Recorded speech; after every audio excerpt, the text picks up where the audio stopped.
На Абаза ТВ время новостей, в студии Рустам Зантария. Здравствуйте. Коротко о главном. В Министерстве обороны Абхазии прошла церемония вручения штандарта новому главе ведомства.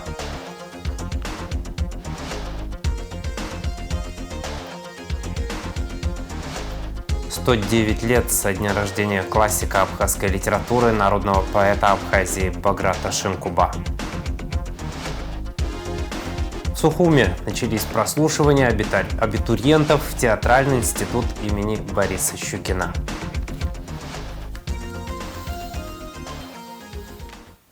«12 мая в Министерстве обороны Абхазии прошла церемония вручения штандарта новому главе ведомства. Мероприятие прошло под личным контролем президента, Верховного главнокомандующего Вооруженными силами Республики Абхазия.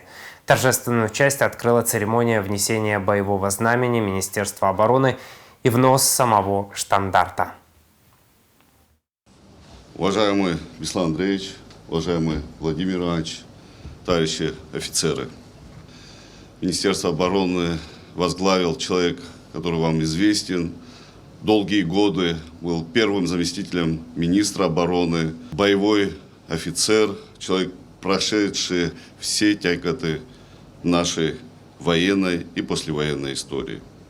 Уважаемый Беслан Андреевич, поздравляю вас с этим важным и ответственным событием, вручением штандарта Министерства обороны. Уверен, что ваш профессиональный опыт, преданность Родине, высокая ответственность и принципиальность позволят вам достойно выполнять возложенные обязанности, эффективно решать поставленные задачи и вносить вклад в дальнейшее укрепление нашей страны. Сегодня перед вооруженными силами Абхазии стоят серьезные задачи в условиях сложной международной обстановки. Опасность и угрозы перед нашим государством возрастают. Уверен в том, что Беслан Андреевич и весь личный состав Министерства обороны справятся достойно с поставленными задачами. Особо хочу подчеркнуть, что государство и впредь будет уделять приоритетное внимание обороноспособности нашего государства. Хочу выразить особую благодарность Владимиру Ивановичу Аннову, который руководил несколько лет оборонным ведомством. Владимир Иванович доказал свою преданность народу. И, конечно же, его опыт, навыки и умения еще пригодятся нашему государству. Исходя из этого, мы считаем, что Владимир Иванович должен находиться рядом с вами, с офицерами. Я в этом зале вижу много молодых офицеров, которые призваны служить этому священному долгу и далее. Товарищи офицеры, хотел бы поблагодарить вас, каждого из вас, за ваши усилия по сохранению мира и стабильности нашего Отечества. Именно благодаря вашим усилиям ваших коллег, мы сегодня можем в столь тяжелое, непростое время жить под мирным небом. Позвольте еще раз поблагодарить вас за службу, пожелать всем нам больших успехов и развития нашему Отечеству. Сегодня в жизни вооруженных сил торжественный и глубоко значимый день. Принимая штандарт министра обороны из рук главнокомандующего вооруженными силами Бадры Зурабовича Гунба, я в полной мере осознаю колоссальную ответственность перед народом и государством. Штандарт министра – это не просто символ власти, это знак высокого доверия главнокомандующего и символ чести каждого солдата. Вступая в должность, я определяю ключевые векторы нашей дальнейшей работы.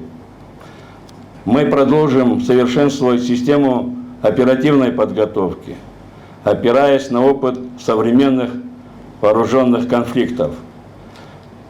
Нашим безусловным приоритетом остается укрепление и расширение взаимодействия с вооруженными силами Российской Федерации, нашего союзника и стратегического партнера.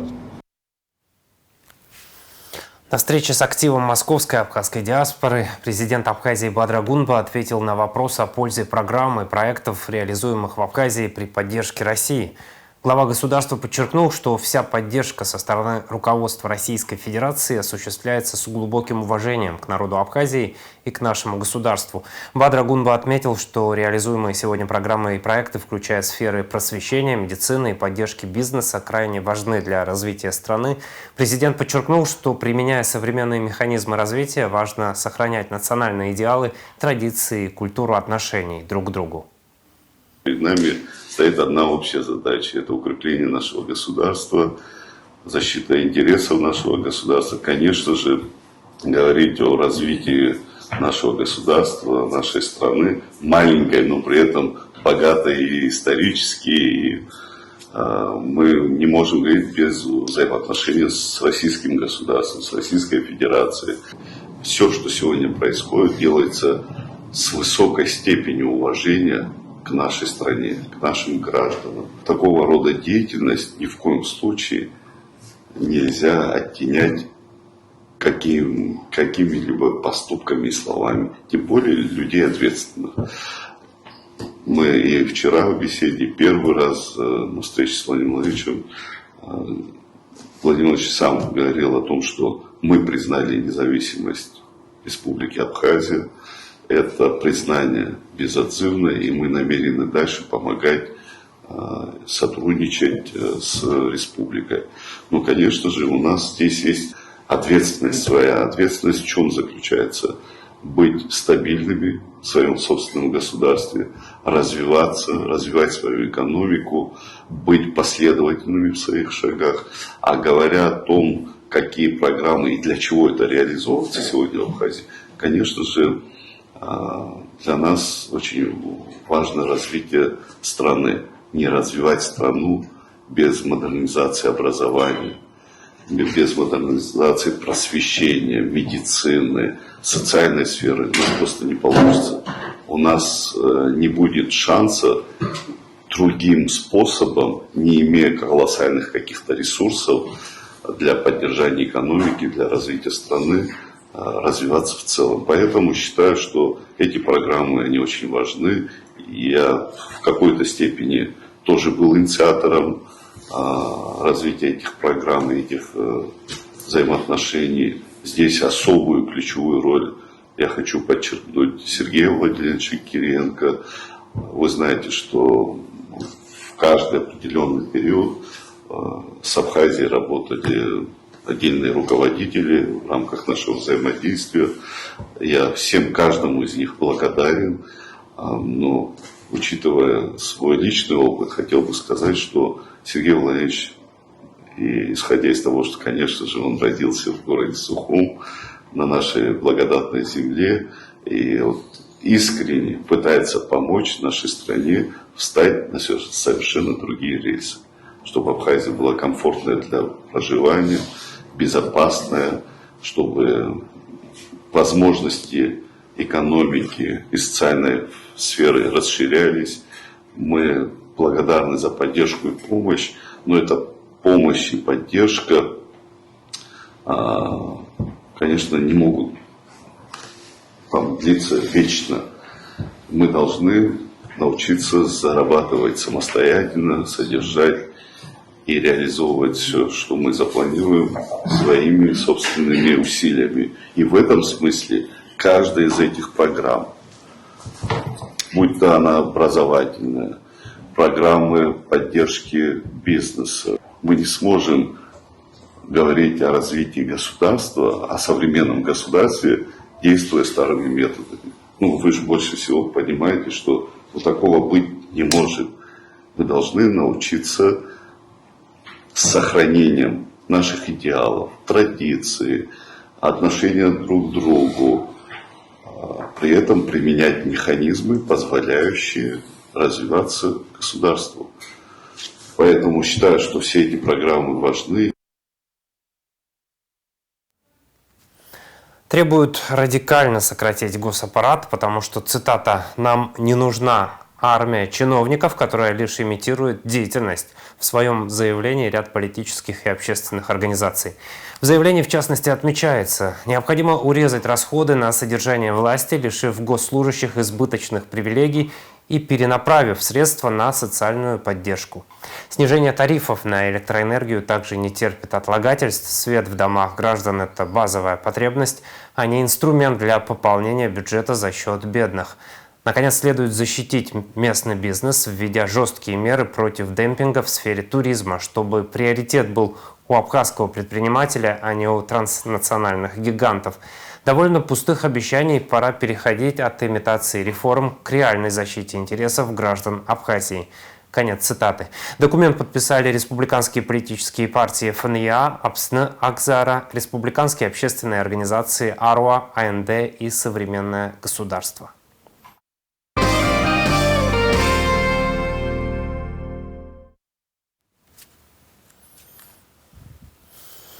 12 мая исполнилось 109 лет со дня рождения классика абхазской литературы, народного поэта Баграта Шинкуба. По традиции в столичном парке, носящем его имя, состоялась церемония возложения цветов к могиле и памятнику писателя.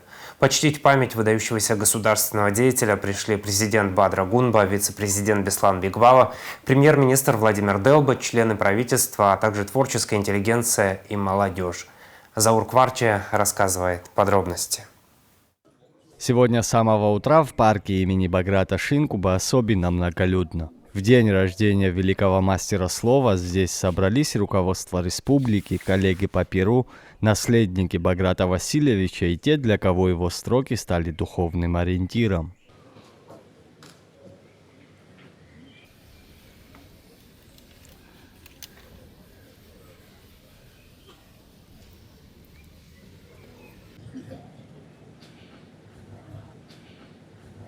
Торжественная церемония продолжилась митингом, организованным Союзом писателей Абхазии. Здесь говорили о том, что Шинкуба – это не только прошлое, но и живое настоящее нашей культуры. А сам он, помимо литературной деятельности, внес неоценимый вклад в становление современного абхазского государства.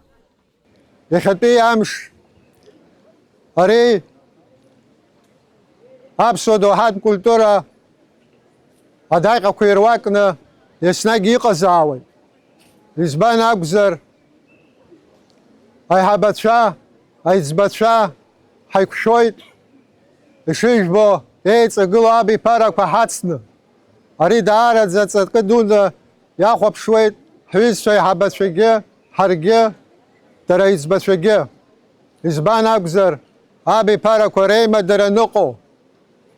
Аҿырԥшгьы ҟалоит, изҿыԥшуагьы ҟалоит.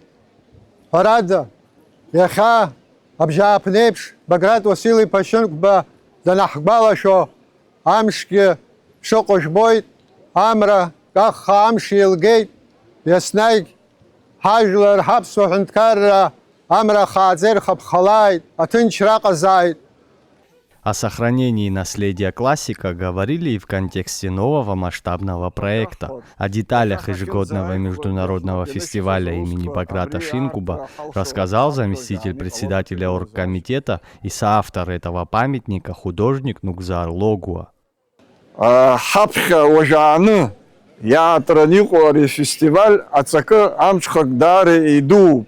Вы жларбжараты фестиваль Николот Баграт Шинкуба СССР иахьын дзаҵанакуаз, уаанӡатәи СССР иахьын дзаҵанакуаз аҳәынҭқаррақәа, иахьа республикақәа рҟны дыззымдыруаз шамахамзар уаҩ дыҟаӡам. Убри аҟынтәи абри жәлар бжьаратәи афестиваль иалнаршоҭ сгәы иаанагоит, иара Баграт Шинкуба ирҿиамҭақәа рышьҭа ихыланы абра еиҭа ҿыцны иаанаго асасцәа рацәаҩхоит.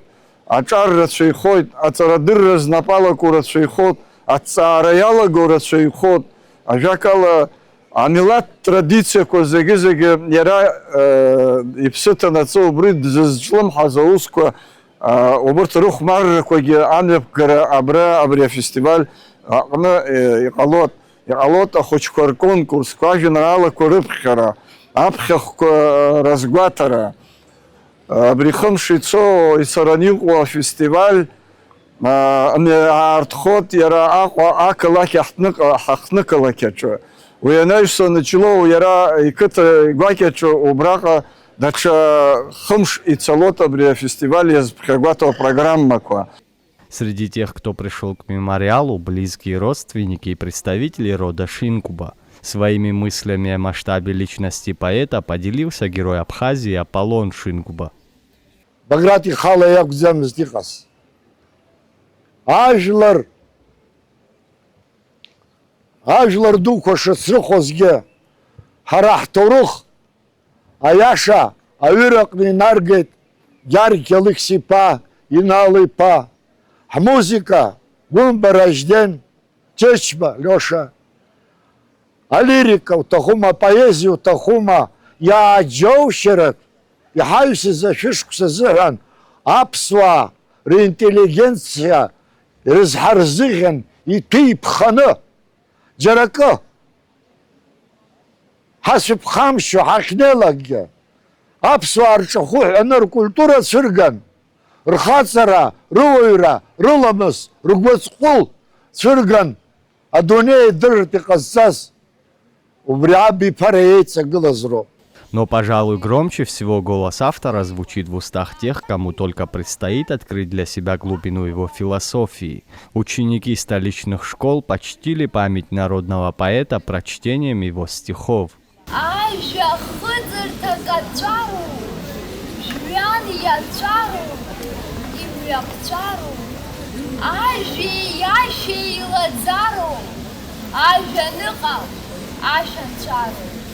Баграт Шинкуба родился в 1917 году в селе Члоу.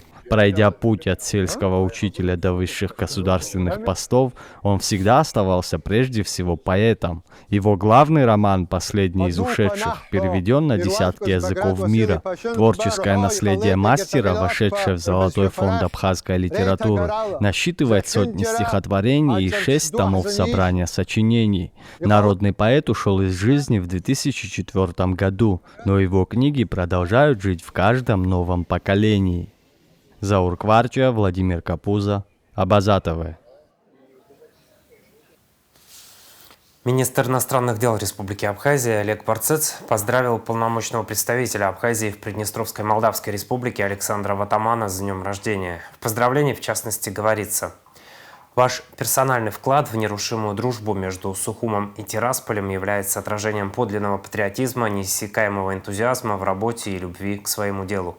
Убежден, что под вашим руководством деятельность официального представительства Республики Абхазия в Приднестровской Молдавской Республике будет и впредь эффективно способствовать наполнению абхазо-приднестровских отношений практическим взаимодействием и новыми смыслами».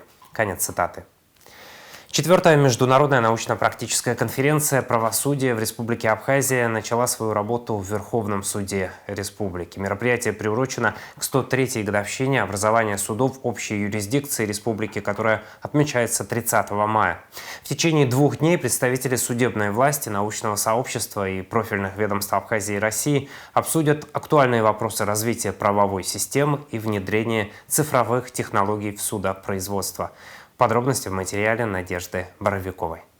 Научно-практическая конференция для работников судебной ветви власти проводится ежегодно с 2023 года. В этом году в ней принимают участие около 70 докладчиков, среди которых 20 докторов и 20 кандидатов юридических наук. География участников включает представителей научных центров Москвы, Саратова, Пскова и регионов Северного Кавказа. За прошедшее время она стала ежегодной научной площадкой, объединяющей представителей судебной системы, научного сообщества и практикующих юристов.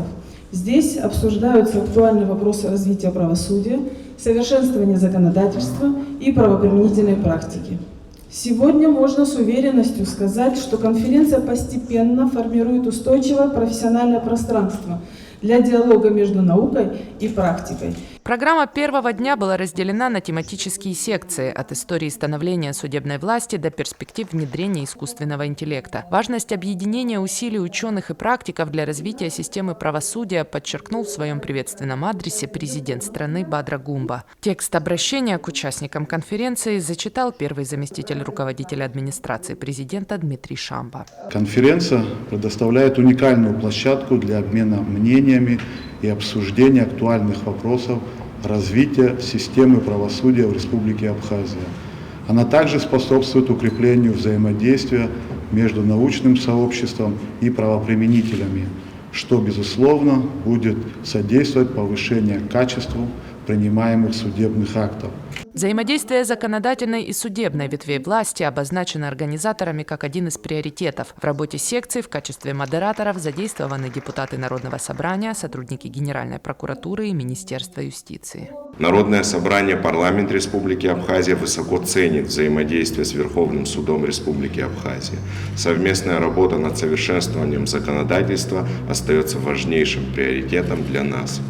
Желаю всем участникам конференции успешной работы, плодотворных дискуссий и реализации выработанных решений на практике. Международная часть дискуссии сфокусирована на сотрудничестве с российскими юридическими институтами. Международная часть дискуссии сфокусирована на сотрудничестве с российскими юридическими институтами. В 2025 году научно-практический журнал «Вестник Верховного суда» получил международный серийный номер, что позволяет интегрировать абхазские научные исследования в международные базы цитирования. В 2022 году в Санкт-Петербурге на полях форума министра юстиции России Абхазии было подписано соглашение между Российской Федерацией и Республикой Абхазия о признании и приведении в исполнение судебных и арбитражных решений по экономических делах. Я думаю, что это соглашение можно рассматривать как важный механизм обеспечения инвестиционной защиты, повышения предсказуемости хозяйственного оборота и формирования единых гарантий для экономического взаимодействия наших стран.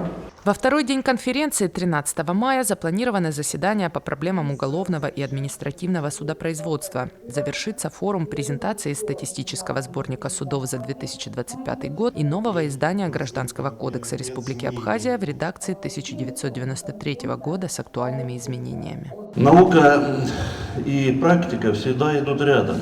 И от того, насколько успешным взаимодействие между наукой и практикой, от того зависит и насколько успешно будет развиваться любая судебная система и любое государство. И вот такие мероприятия, на которых мы сейчас присутствуем, они как раз и являются той успешной площадкой, где вот наука и практика взаимодействуют и находят новые проблемы, обсуждают и находят пути их решения. В завершении пленарной части конференции почетными грамотами наградили скульптора Архипа Лабахуа, который создал композицию «Правосудие. Основа государства», и художника Нодара Цвижба, создавшего копию иллюстрации из книги Джеймса Белла «Дневник пребывания в Черкесии». Кроме того, почетными знаками наградили судей и сотрудников аппаратов судов. По итогам работы всех секций на конференции будут подготовлены резолюции с предложениями по совершенствованию законодательства и правоприменительной практики в Абхазии. Надежда Боровикова, Торник Амичба, Абаза ТВ. Сотрудники УКОН выявили подозреваемого в распространении наркотических средств на территории Абхазии. Смотрите материал пресс-службы МВД. Сотрудники УКОН выявили подозреваемого в распространении наркотических средств на территории Абхазии. Майоров Михаил Александрович, 1983 года рождения, задержан оперативным составом наркоконтроля МВД в результате проведенных разыскных мероприятий на КП Мюссера совместно с уголовным розыском контрольного пункта милиции. Скажите, пожалуйста, вы вообще с какой целью прибыли на территорию Республики Абхазия? Вообще откуда вы прибыли? Расскажите. С города Сочи. Так. Работать. Камеры, пожалуйста, смотрите. Работать. Работать? Где и кем? Положить закладки по наставлению магазина «Код». Свою преступную деятельность Михаил Майоров осуществлял не бесплатно. Какие-то денежные вознаграждения получали? Да. Погромче, пожалуйста. Да, получал. Сколько? 3000 за одну закладку. 3000 за одну закладку. А вообще наркоканал, на который, как вы заявили, ранее работали, как он называется? Код. Код? В ходе личного досмотра у задержанного были изъяты 2 мобильных телефона, а также документы и банковская карта. Готовы ли указать на места, где вы ранее осуществляли тайные закладки? Да, готовы. Дальнейшие оперативно-розыскные мероприятия с участием гражданина Майорова сотрудники УКОН МВД провели в Гулрыбском районе в лесном массиве села Мачара. Граждане Баниды, обратите внимание, в земле под кустом мы обнаруживаем опять-таки изолированный черный изолентный сверток, внутри которого просматривается, видите, полиэтиленовый пакет и вещество светлого цвета. При обследовании различных участков местности, где ранее были сделаны закладки для реализации наркотического средства, было изъято 3 аналогичных заизолированных свертка с расфасованным в целлофановые пакетики белым веществом внутри. Согласно проведенному исследованию в экспертно-криминалистическом центре Министерства внутренних дел, изъятое вещество является наркотическим средством метадон. Общая масса исследованного наркотика составила более 6 граммов. По факту незаконного приобретения, хранения, перевозки с целью сбыта, а равно сбыта наркотического средства в особо крупном размере в отношении гражданина Майорова возбуждено уголовное дело, расследование которого проводит следственная группа отдела внутренних дел по Глырыпскому району.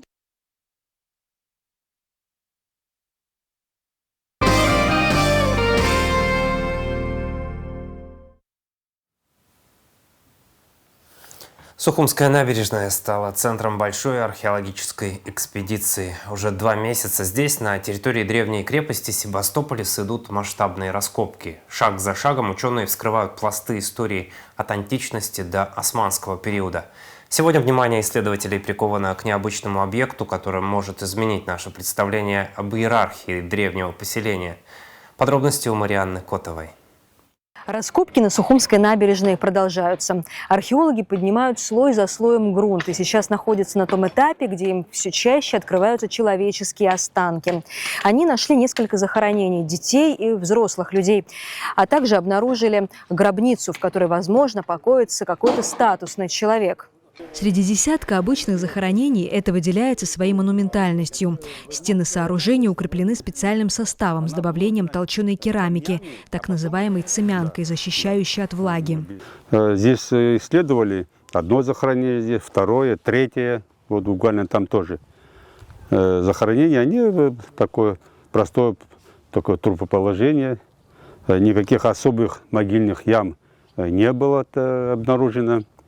Ну, хотя они сопровождались инвентарем, монетой, которая является датирующим. Ну, а это более такое интересное, более монументально, можно сказать. То есть человек, который здесь похоронен, имел какой-то вес в общем? Я думаю, что так. Это неординарное, не рядовое захоронение. Но должен сказать о том, что это наши предположения. Как говорят хирурги, вскрытие покажет, да? Не вскрытие, а раскопки. Археологи определяют принадлежность своих находок к той или иной эпохе дедовским методом, по сопутствующим предметам и аналогиям. В этом же секторе обнаружен древний жернов мельницы и уникальная система водоотведения. Римляне, жившие здесь в V-VI веках нашей эры, уделяли огромное внимание гигиене. Вот она же, видите, наискось идет туда, на территорию нынешнего заповедника. Похоже, что там при раскопках 80-е годы Михаилом Михайловичем Гумбо-Хрушковым там были найдены довольно-таки интересные артефакты, которые могут говорить о том, что там храм, кстати, возможно, там была баня. В любой крепости, римской крепости, начинались с бани. Потому что 500 человек в одной крепости, вот дно оно уложено кирпичами, плитками, керамическими плитками. Вот там почистили, видно, чтобы нечистоты, вода не уходила в какой-то грунт, а предназначен для этого времени. Возможно, и закрыто было, да, закрыто. Каждая находка помогает уточнить датировку. Особой удачей фибула, найденная буквально вчера. Это античная застежка для одежды, которую мог носить римский легионер еще в конце II – начале III века. Буквально вчера на этом же уровне была найдена фибула. Это, можно сказать, древняя булавка. Предварительно ее можно датировать по аналогиям второй половиной II века нашей эры, началом III века. Вот. Что закалывали этой фибулой? Одежду. Она могла здесь где-то крепиться, вот здесь. В раскопках участвуют не только ученые, но и добровольцы. Профессиональный взгляд анестезиолога Николая Кожекаря помог идентифицировать останки там, где другие видели просто камни и кости животных. Считаем, что это мужчина. Крупного телосложения, взрослый, где-то примерно около 45-50 лет, плюс-минус. А почему именно возраст вы определяете? По толщине костей, по зубам? У нас мы здесь с коллегой были, мы измерили бедренную кость, посмотрели по зубам, некоторые бугры, углы, по некоторым костям можно определять примерный возраст, ориентировочно от 5 до 10 плюс-минус лет можем определить. А тем временем археологи приступили к вскрытию таинственного надгробия. Работа предстоит многочасовая. Нужно предельно внимательно и тонко отделять слой за слоем. Несколько часов потребовалось археологам, чтобы вскрыть это захоронение, достаточно хорошо укрепленное, но обнаружить в нем каких-либо останков не удалось. Как говорят историки, есть такие примеры, когда каких-то важных статусных людей хоронили в одном месте, а могилы им устраивали в другом, для того, чтобы ввести в заблуждение тех, кто охотился за их могилами. И хотя внутри не оказалось останков, нас ученые столкнулись с редким явлением – кинотафом. В истории есть такой термин «кенотаф». То есть это погребение, в которое не клали покойника. С древнейших времен эта форма погребения присутствует. С чем это связано, могут быть совершенно разные причины. Например, человек пропал или погиб в море, скажем, да? Физически его нет, но символически его таким образом погребали. Почему мы думаем, что все-таки это погребальное сооружение? Потому что его положение ориентировано на запад, так же, как и другие христианские погребения. Плюс оно находится на том же уровне, как и найденные ранее погребения. Для будущих историков работа на набережной – лучшая практика. Здесь оживают учебники и формируется информация для новых.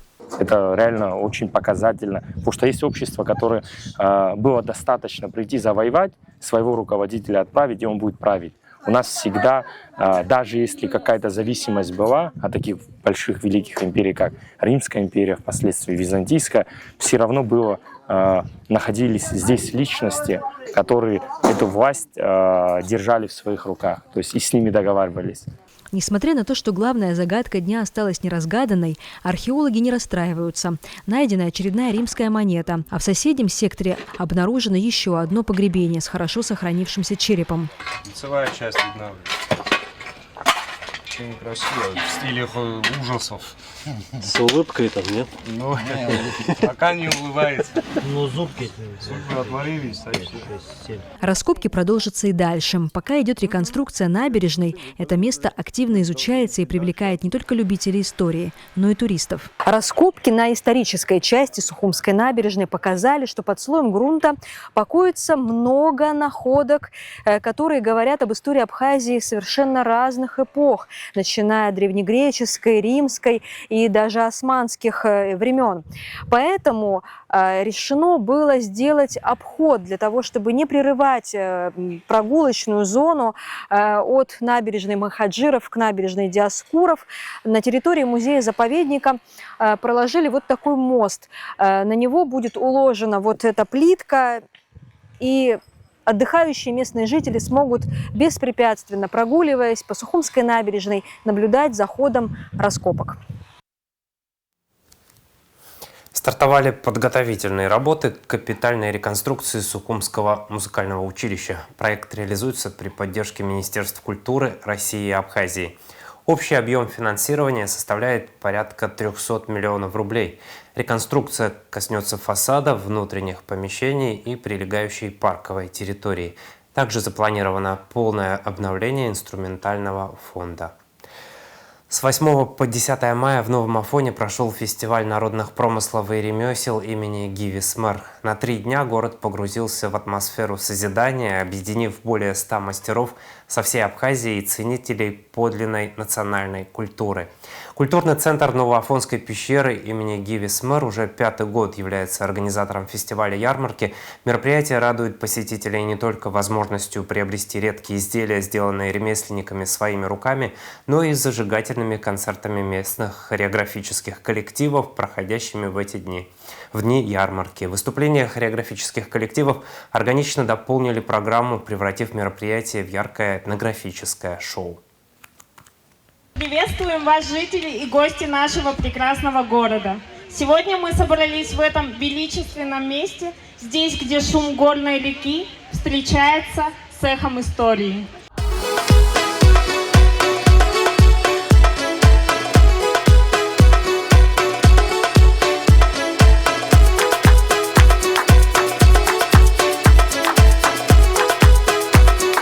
Наша ярмарка не носит коммерческий характер.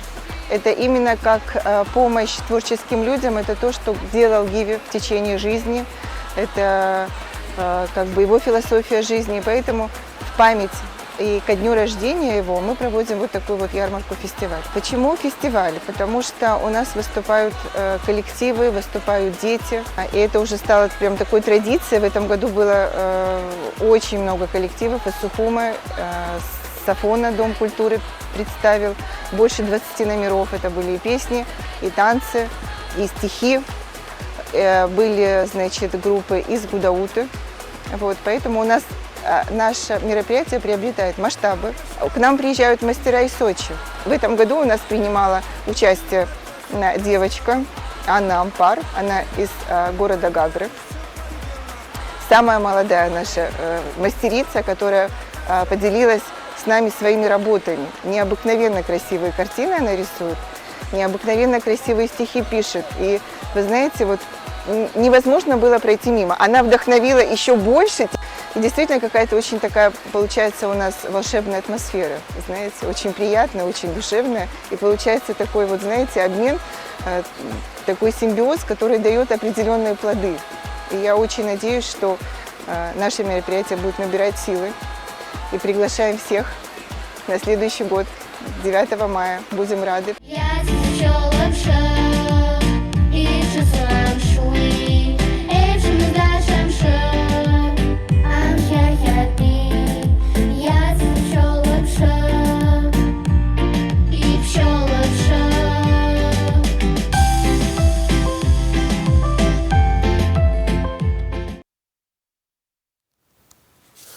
Японский перевод духовной автобиографии Мурата Ягана презентовали в Токийском университете. Перевод книги «Я пришел из-за горы Каф» осуществил Идзи Сибата.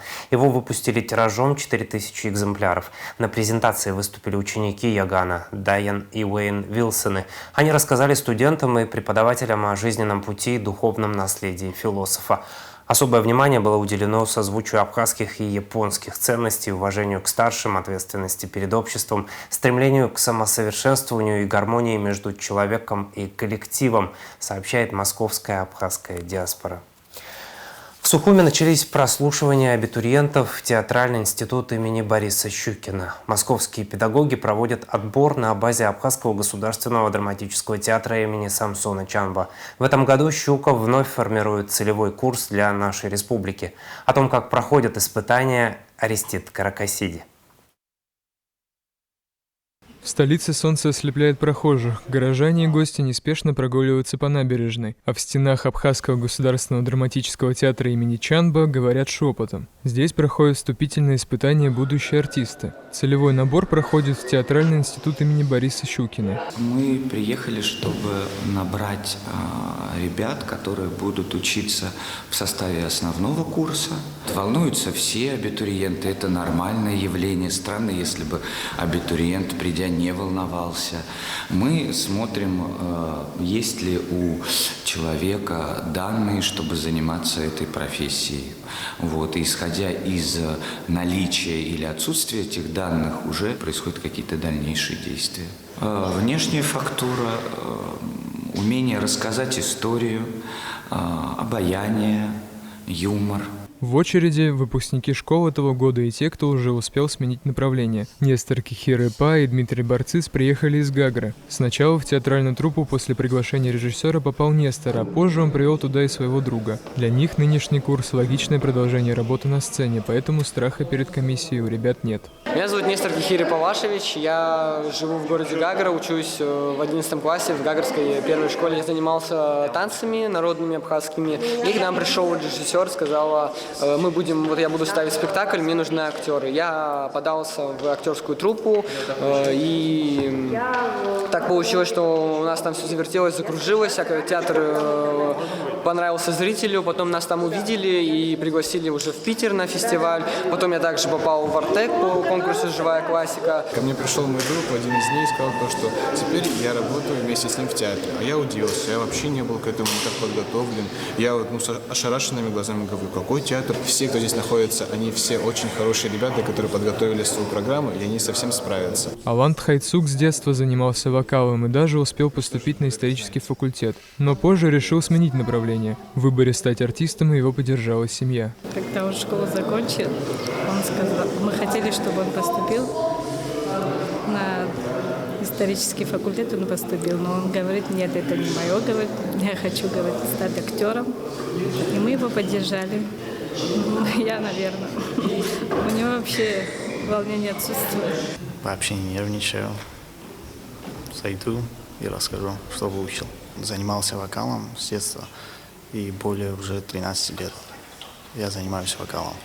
И решил поступить на актерское мастерство. Валерия Гумба планировала поступать в институт Щукина напрямую в Москве. О возможности пройти отбор в Сухуми узнала из объявления о целевом наборе. Для нее это шанс исполнить мечту, не дожидаясь поездки в Россию. Ну, на самом деле, мечта стать актрисой была у меня уже очень давно, с самого детства. И я готовилась к тому, чтобы поступать именно в Москву, именно в театр имени Бориса Щукина. Просто решила подать заявку, пройти отбор. Я его прошла, и сейчас вот сижу здесь, и я очень сильно надеюсь, что мечте моей суждено сбыться, и то, что сегодня я покажу хороший результат, благодаря которому меня возьмут. Имена тех, кто успешно прошел испытания и отправится на учебу в Москву, скоро станут известны. Для большинства абитуриентов сегодняшний день стал первым серьезным шагом на пути в большую профессию. Арестит Каракасиди, Абаза ТВ. Премьера спектакля «Отель двух миров» пройдет в Русдраме 26 и 27 июня. Основой стала одноименная пьеса франко-бельгийского драматурга Эрика Эммануэля Шмидта. Главный герой после автокатастрофы попадает в загадочный отель, где встречает прежде незнакомых людей, размышляет о жизни и смерти, учится любить, говорится в публикации театра. Режиссером постановки стал Сергей Батаев. Главную роль исполнит Рубен Дипелян. О спорте. Сухумские тяжелоатлеты завоевали медали на открытом чемпионате Сочи к Дню Победы. В соревнованиях приняло участие около 85 спортсменов из Сочи, Адлера, Дагомеса, Сухума. Абхазию на турнире представили воспитанники секции тяжелой атлетики столичного управления по делам молодежи и спорта. По итогам соревнований сухумские атлеты завоевали 2 золотые и 1 серебряную медали. Подготовили команду мастера спорта СССР Тамази Кутелия и Джамбулат Кутелия. Сейчас о погоде.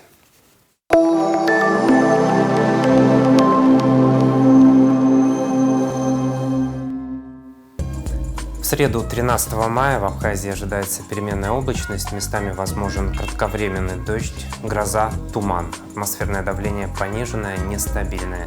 Ветер слабый и умеренный. Температура воздуха ночью от 12 до 17, днем от 17 до 22 градусов.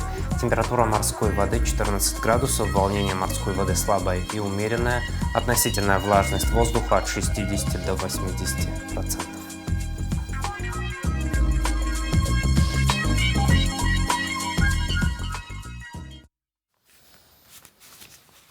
На этом пока все. За развитием событий следите на Абаза ТВ. До новых встреч в эфире.